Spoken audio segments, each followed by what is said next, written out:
எல்லாருக்கும் வணக்கம். நான் உங்க ஸ்ரீ. ஓடி ஓடி உதவி செய்யறவங்களா நீங்க?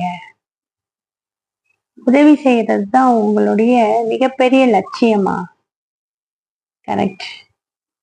ஒருவருக்கு கஷ்டமான நேரத்துல நீங்க உதவி செய்யும் போது அவருக்கு ஒரு மன நிம்மதி ஏற்படும். நாம செய்த உதவி யாரு கேட்கிறவங்களோ இல்லையோ, கடவுள் பார்த்துக்கிட்டே இருப்பாரு.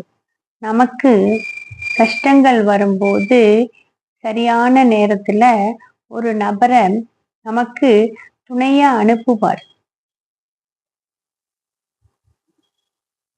உங்ககிட்ட ஒண்ணு சொல்றேன்.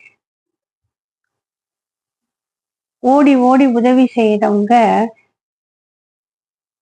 என்னைக்காச்சும் ஒரு நாள் சந்தர்ப்ப சூழ்நிலையினால அந்த உதவி செய்ய முடியாம போனீங்கன்னா அன்னைக்கே நீங்க மறக்கப்படுவீர்கள்.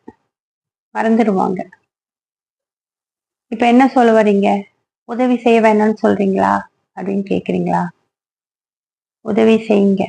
இதையும் புரிந்து கொள்ளுங்கள். கொஞ்ச நாள் காணா போய் பாருங்களேன். உங்களை யாரெல்லாம் தேடுறாங்கன்னு பாருங்களேன். அவர்கள், உங்களை தேடுபவர்கள் உங்களுடைய உண்மையான உறவுகள். இதுக்காக நான் காணா போகணுமா அப்படின்னு கேக்குறீங்களா? கொஞ்ச நாள் உங்க வாட்ஸ்அப், ஃபேஸ்புக், ட்விட்டர் எல்லா அக்கௌண்ட்லயும் கொஞ்ச நாள் விலகி இருந்து பாருங்களேன். உங்களை யார் தேடுறாங்க அப்படின்னு பார்த்தீங்கன்னா அப்பயே உங்களுக்கு தெரிஞ்சிடும் உங்களுக்கானவர்கள்.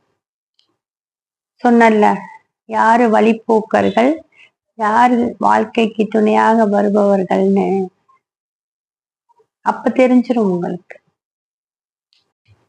இந்த உலகத்துல யார் இருந்தாலும் இந்த இல்லாவிட்டாலும் இந்த உலகம் சுற்றுவத நிறுத்திவிடவா போகுது? யாருக்காகவும் அது தன்னோட வேலையை செய்யறத நிறுத்த போறதில்ல. அதனால விட்டு போனவங்களை நினைச்சு கவலைப்படாம நீங்க உங்க வாழ்க்கையை வாழ பழகுங்க. எல்லாத்தையும் அப்படியே நம்பிடாதீங்க. கொஞ்சம் ஒரு சின்ன சந்தேகம் எப்பொழுதும் ஓரத்துல இருந்துகிட்டே இருக்கணும். அன்புல கூட தான். யாருக்கிட்டையும் எதையுமே எதிர்பார்க்காதீங்க. அன்பை கூட ரொம்ப கெஞ்சி பெறாதீங்க. இந்த உலகத்துல உங்களுக்கு நீங்க மட்டும்தான் துணை. தோல்வியை கண்டு துவண்டு போகாதீங்க. வெற்றியை கண்டு தலகால் புரியாம ஆடாதீங்க. எல்லாத்துலயும் ஒரு அளவு. ஆனா முக்கியமான ஒன்று, தன்னம்பிக்கையை மட்டும் விட்டுறாதீங்க.